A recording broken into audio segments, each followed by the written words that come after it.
В предыдущем бою Сапаргалиев, конечно же, нас несколько испугал своей реакцией на удушающий прием. Но давайте наблюдать за следующим поединком. Николай Гончаров сейчас должен появиться на подиуме.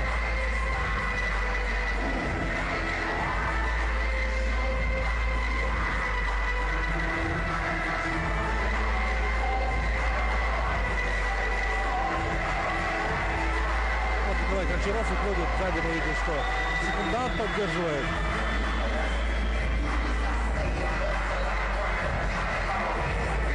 Бейс из России. А также сегодня нас ожидает бой с участием бойца из другой постсоветской страны.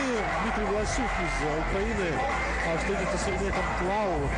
Это бойцы, которые уже заключали низ. Приличный послужной список. Чем выше мы поднимаемся, тем, конечно же, интереснее бои мы наблюдаем. Так вот, Николай Гончаров, дебютант, я уже говорил, но сегодня будет он биться против Асада Акимова, который имеет два поединка на ринге. Один поединок имеет на ринге ММА, и Асад Акимов этот поединок завершил победой.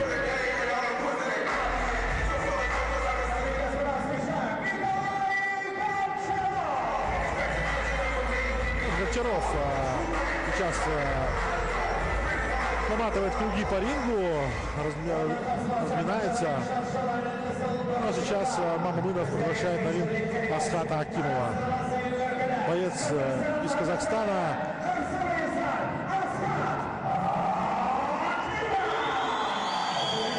Рост 1,72 м. Высокого роста наш боец. Но, кстати, старше Асхат Акимов на 2 года Николая Гончарова. Одна победа и 0 поражений. Сегодня может появиться в графе поражений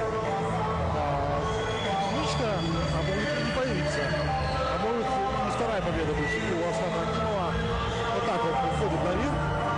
На подиум в зале появляется Асхат Акимов. Благодарит поклонников, которые его поддерживают.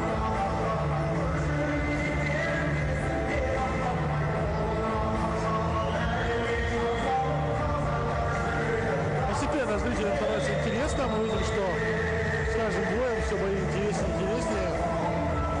Я думаю, что обязательно будет интересно и вам, уважаемые телезрители, понаблюдать за следующим поединком. Я напомню, что Николай Гончаров из России сейчас будет встречаться с Асхатом Акимовым.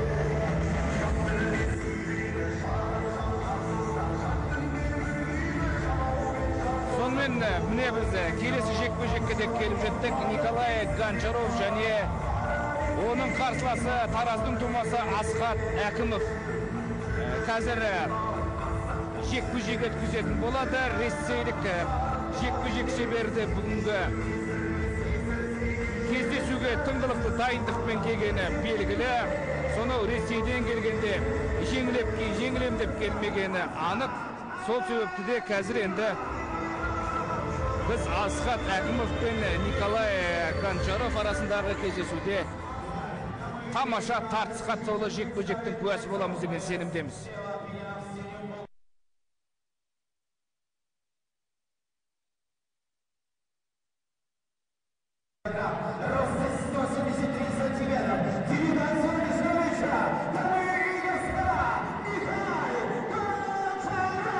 Міне қазір Николай Гончаров жергілікті Тараз аренаға жиналған көрермендерге таныстырылды. Енді дәл осы Тараздың тумасы Асхат Акимов.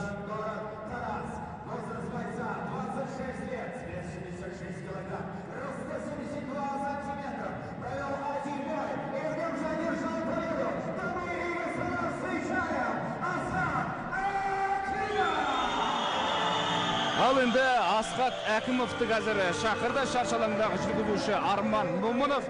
Асхат Акимовтың жеткен жетістігін барлығын бәрін салмалап тәптіштеп тұрып түсіндіріп өтті. Жанкүйерлерге енді міне рефери соңғы мәрте нұсқаулықтарды естеріне салуда. Асхат Акимов, Николай Гончаров 66 келі салмақтағы мықтылар.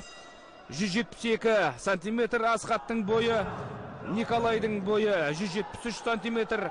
Асхат 28 жаста, Николай 26 жаста. Бұған дейін бір жекпе-жек өткізіп, сол жекпе-жегінде жеңіске жетті Асхат Әкімов, ал Николай Гончаров болса бұған дейін жекпе-жек өткізіп, бұл дебюттік кездесуі. Alpha Fighting Championship AFC турнирі хабар арнасының эфирінде. Міне қазір Асхат бірден кімнің қожайын екенін көрсетуге кірісіп кеткен сәт. Және өте міне кереметтей соққы жасай білді.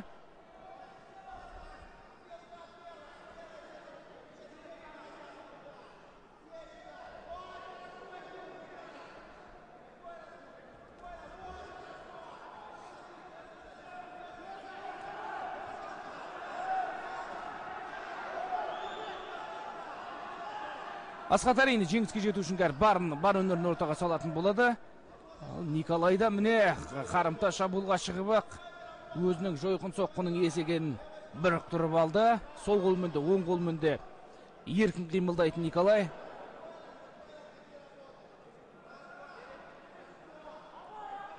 Міне аяқпен қарсыласқа тамаша соққы жасап көрді, бірақ Асхат қазір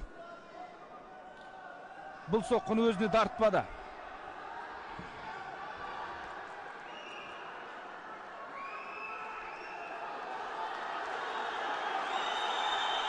Қазір міне ауырту әдісін жасауға тырысып бағуда, бірақ Николай қазір төбеден төніп тұрып, бұл ретте өзіне соққы жасатуға мүмкіндік берер емес. Қазір жанкүйерлердің барлығы орнынан тұрып кеткен сәт.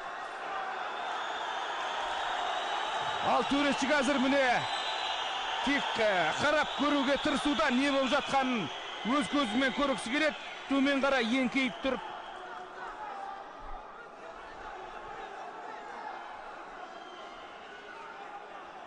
меніңше бұл жерде аяғына дейін міне жеткізе алмады. Ал Асхат болса міне бірден тұрған сәтте қарсыласқа ауыр соққы жасап көрді тіземен, бірақ бұл соққыда қарсыласқа дарымады.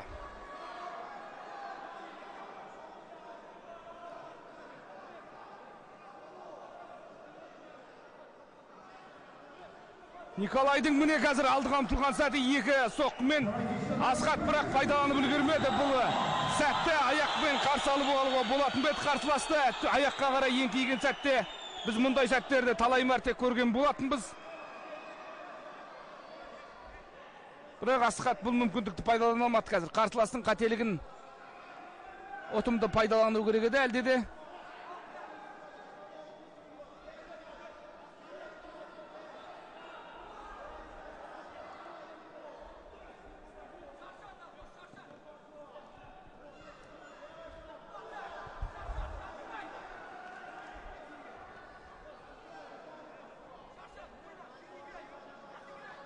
Меніңше қазір Асхатта сәл-сәл қаймығып қалған секілді Николайдан.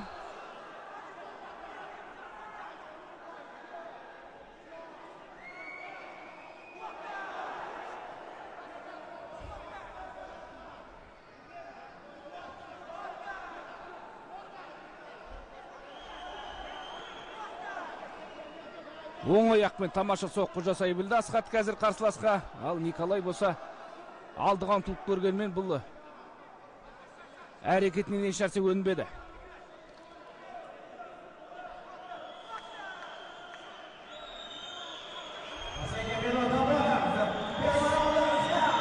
Соңғы минуттар қазір міне тамаша айналып барып Асхат өкшемен соққы бағыттады, бірақ бұл соққы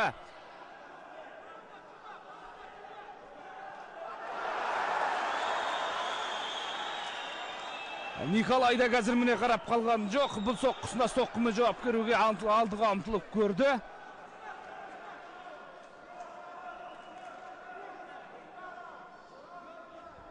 Міне айналып барып қолдың сыртымен соққы жасап көрген, бірақ міне жүзді.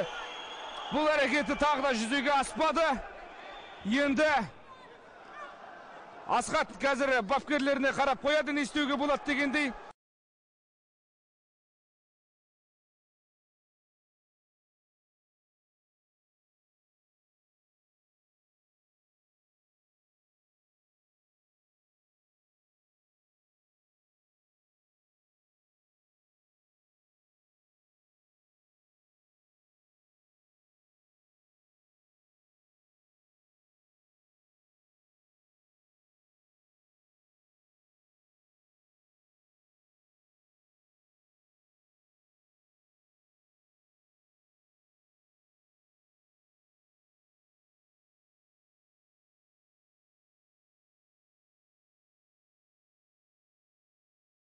Ал төреші бапкерлерге бұл жерде көмекке келме. Барлығы өзі шешу керек дегендей. Өткені шаршалаңның ішіне еніп кете сақтап атырғар. Ентелеп бапкерлер құрама. Қазір төмпештек көрген, бірақ Николайдың қорғанса тас қамалығы бекінген. Сондықтан бұл жерде ойын аяғына дейін жеткізіп үлгермеді. Енді қазір өзінің секунданттарымен тағы да бір мәрте ақылдасып алу керек. Содан соң бұл жекпе-жекте жеңіске жету үшін тағы да қандай қарекет жасау керек, осы тұрғыда қазір ой өрбітетін болады жігіттер.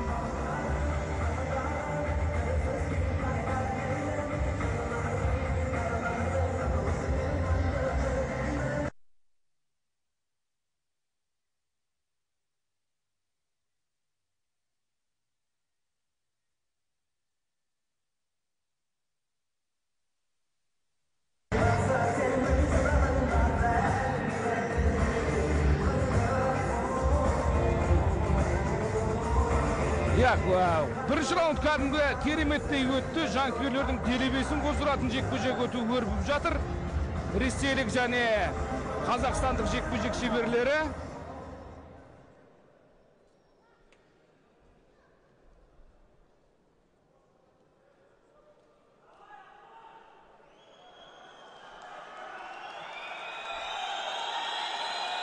Жарайсың, міне Асқат қазір жанкүйерлерді бір көтеріп қойды, тағы да қолды.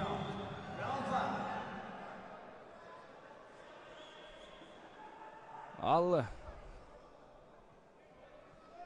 Николай болса қазір қуануға ертелі екенін тағы бір мәрте ұқтырғандай.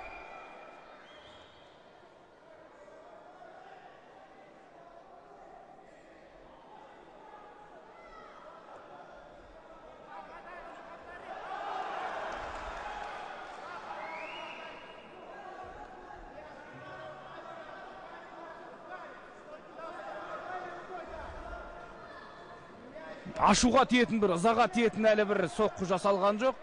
Сондықтан да екі жекпе-жек шебер қазір. Міне кереметті Асқаттың қос қолдап жасаған қос соққысы қазір діттеген жеріне жетті. Айналып бар төгіп көрген. Ал Николай бұған дайын болып шықты.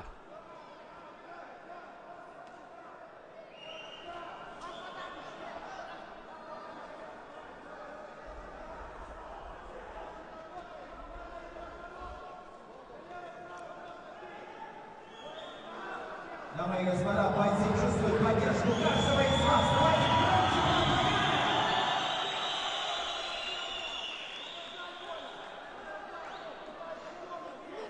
Сәл-сәл баяулап қалды. Қайтаран жекпе-жек. Асқат қазір тағы да аяқпен бір сермеп көрді.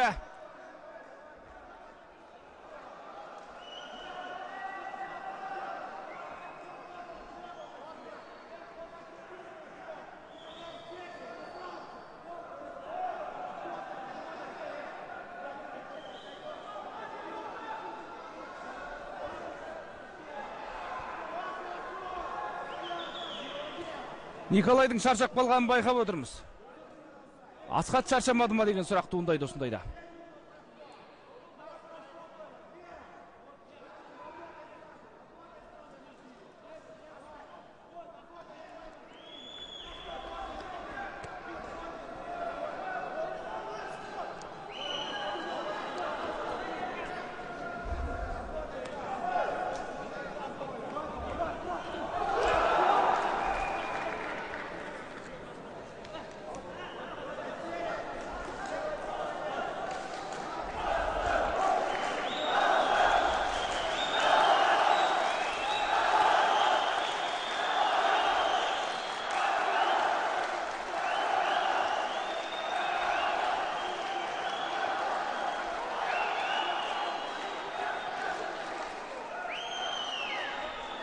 Асқат деген қазір Тараз аренадағы жиналған жанкүйерлер өз жерлестерінің әлі де болса белсендірек, сенімдірек қимылдағанын қалауда, соған шақыруда, бірақ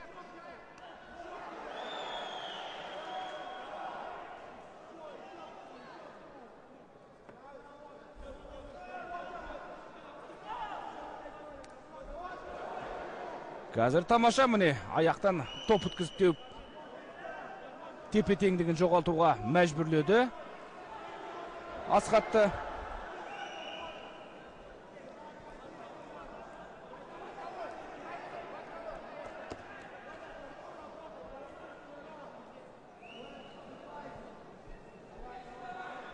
Ал Олжас Есқараев болса қазір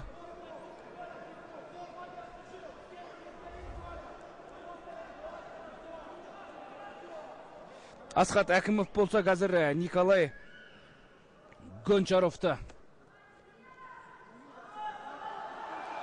титықтатуға тырысқан, бірақ бұл ойы, бұл мақсаты толықтай жүзеге аспады. Жаңа айтып өттік, Олжас Есқараев деп. Олжас Есқараев бүгін Нұржан Акишевтен басым түскен болатын. Сол секілді бұған дейінгі жекпе-жектерді Ринат Сағынтаев, Арман Әлімовтан басым түсті. Ал Ерхат Сапарғалиев Азамат Бақтовқа ұтылған болатын. Ал Асхат Әкімов қазір осы бір жеңісті жолды жалғастыра алады мекен. Николай Гончаров.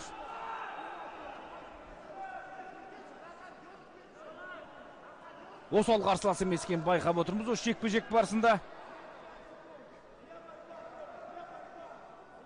соққыға соққымен жауап беруге, тепкіге тепкімен жауап беруге тырысып бағуда.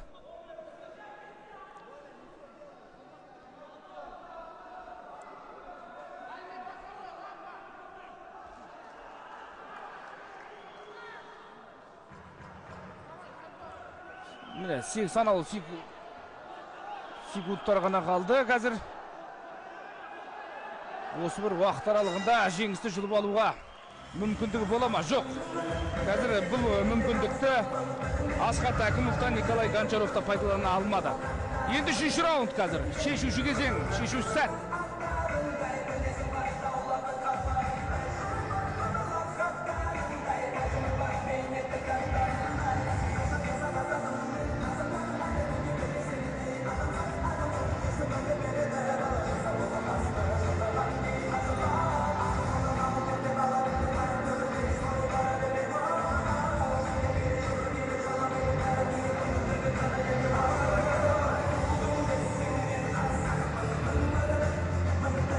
Қазір денелерін барынша қыздырып, қалыпқа келтіруге, осы тынықтырып үлгеруге тырысып бақты, бірақ міне қазір бұзыл үсті жетті. Қазір секунданттарды шығару керек. Шаршалаңнан барлығын бұл бапкерлер қодамында жақсы түсінеді. Қазір шешуші сәт келген, сондықтан барынша осы мүмкіндікті пайдаланып ақыл кеңестерін артығырақ айтуға тырысып бағуда.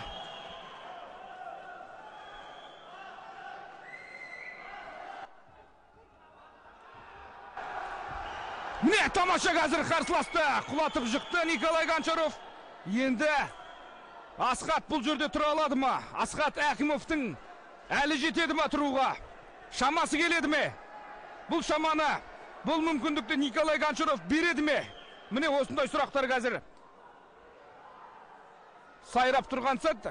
Жоқ, қазір Николай Гончаров жерде жатыр. Ал Асхат Әкімов болса қайта. Міне төбеден айналып барып қарсыласты.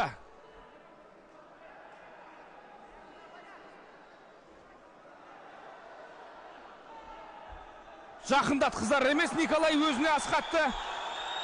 Біз қазір шашалаңдан тек алыстан ғана мен мұңдалаған жекпе-жек шеберлерін байқап отырмыз. Өйткені қазір жанкүйерлердің барлығы орнынан тұрып кетіп шашалаңды қоршап алған сәт.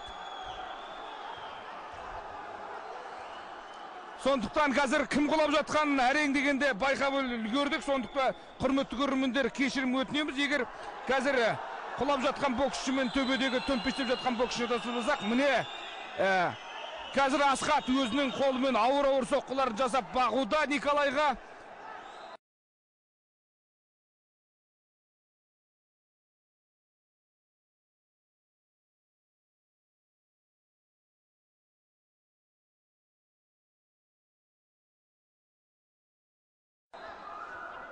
Ал Николай болса өз кезегінде нокаутқа түсіп қалмау үшін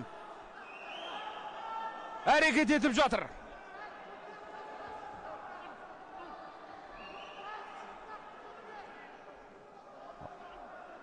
Ал Тараз аренаға жиналған жанкүйерлер болса, қазір тік тұрып орындарынан бір қызықтан қап қоятындай, қап кететіндей болып осы. Бір соққыны қалт жіберетіндей мәре-сәре күйде тұрған сәт. Шаршалаңды қоршап алды қазір. Бізге жекпе-жек шеберлерінің қандай әрекет жасап жатқанын көрудің өзі қиынға соғуда. Жоқ, міне қазір Асқаттың жанкүйерлерге көз тастақ қойып, тағдар ба деген секілді жанкүйерлердің осы қошеметін қиғуын күтіп тұрғандай.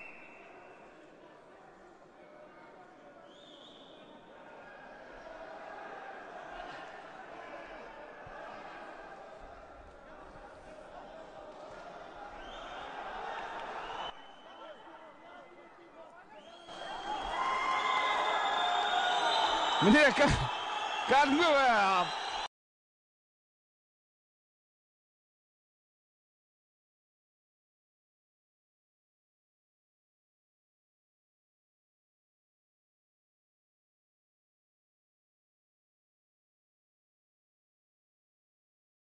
Асқат Әкімовті байқап тұрмыз. Шоу жасап жүрі, шашалаңда жүріп алып. Басты изеп-изеп қояды. Бәрекелді, қолдаңдар дегендей қолдауға шақырып жатыр өзінің жанкүйерлерді. Мұндай көріністерді біз бұған дейін UFC-де мысалға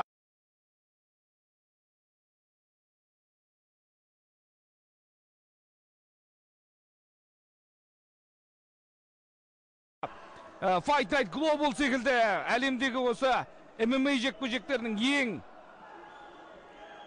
жоғарғы деңгейі, биік дәрежесі жоғары жекпе-жек кештерінде көретін ек. Бүгін міне қазір байқа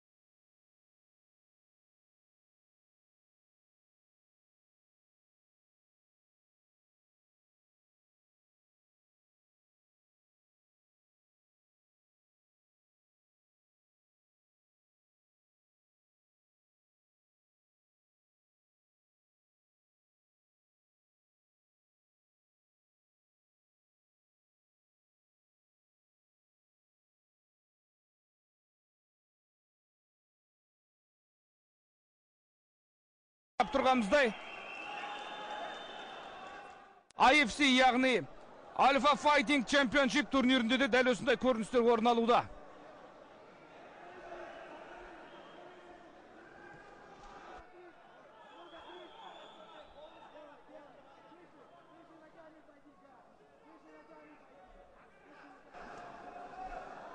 Қазір міне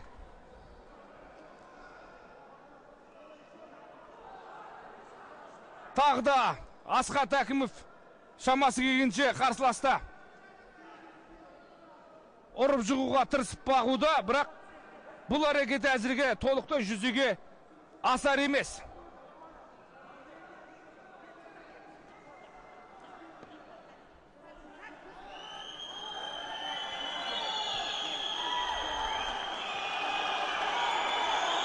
Соңғы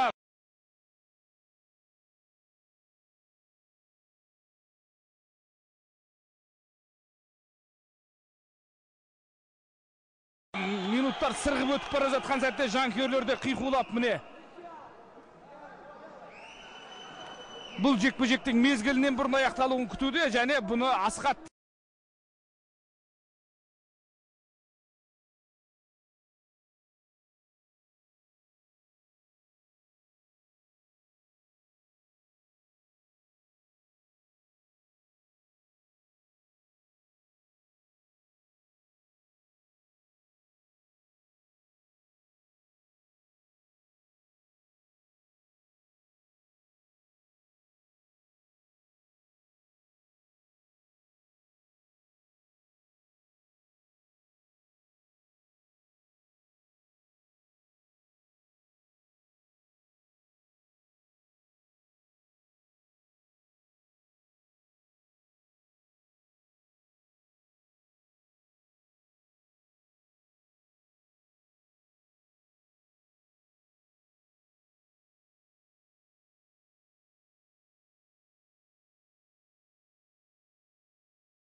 тезірек жасаса екен деген бір әдісті, ауырту әдісін, бір жеңісті жұлып алатын әдіс жасаса екен деген көкейлерінде сайрап тұрған осындай үміт оты бар.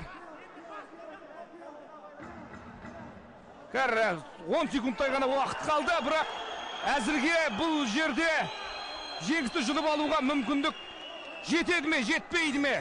Жоқ, міне жеңісті жұлып ала алмады. Жекпе-жек осылайша аяқталды. Меніңше Асхат жеңісті жұлып алған секілді. Қазір осы тұрғыда Николайдан осы 3 раунд барысында да басым түсті.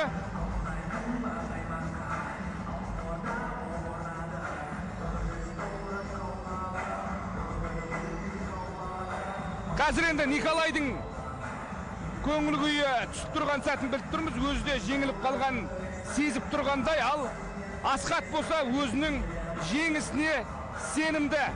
Өйткені 3 раунд бойы қарсыласты төпелеумен де болды, төмпештеумен болды. Міне енді соның жемісін көріп отыр.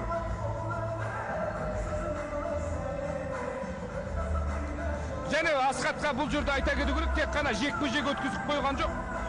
Керісінше осы ретте жеңіске жету жолында тіпті өзінің қарсыласпен жекпе-жек өткізіп жатқан сәтінде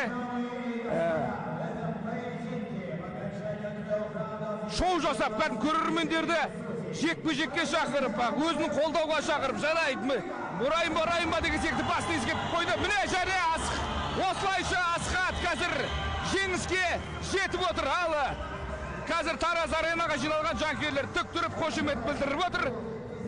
Өзінің сүйікті спортшысына ендеше осы бір жеңіспен, құрметті көрермендер, сіздерді құттықтаймыз. Асхат Әкімов өзінің кәсіпқой деңгейдегі екінші жекпе-жегіндегі екінші жеңісіне қол жеткізді. Ал Николай Гончаров, ресейлік спортшы, бұған дейін жекпе-жек өткізіп көрмеген, міне дебюттік кездесу болатын. Бірақ алғашқы кездесуінде жеңіліске ұшырады. Не дегенмен бас қатты болса, аяғы тәтті болады деген қазақтың қанатты сөзі бар. Ендеше осы бір тұрғыда да біз Николайға басқа жекпе-жектерде, бұдан кейінгі жекпе-жектерде сәттілік тілейміз және жеңіске жетуіне тілектеспіз.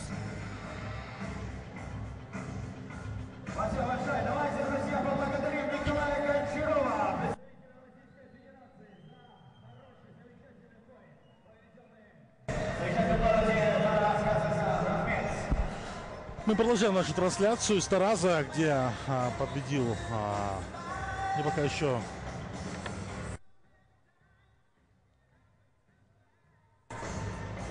наш соотечественник Асхат Акимов одержал победу над дебютантом Николаем Гончаровым. Что ж, мы можем поздравить Асхата Акимова. Одна победа в его карьере уже есть, а теперь прибавилась еще одна победа. Поздравляем и надеемся, что Асхат Акимов восстановится после этого поединка быстрее и сможет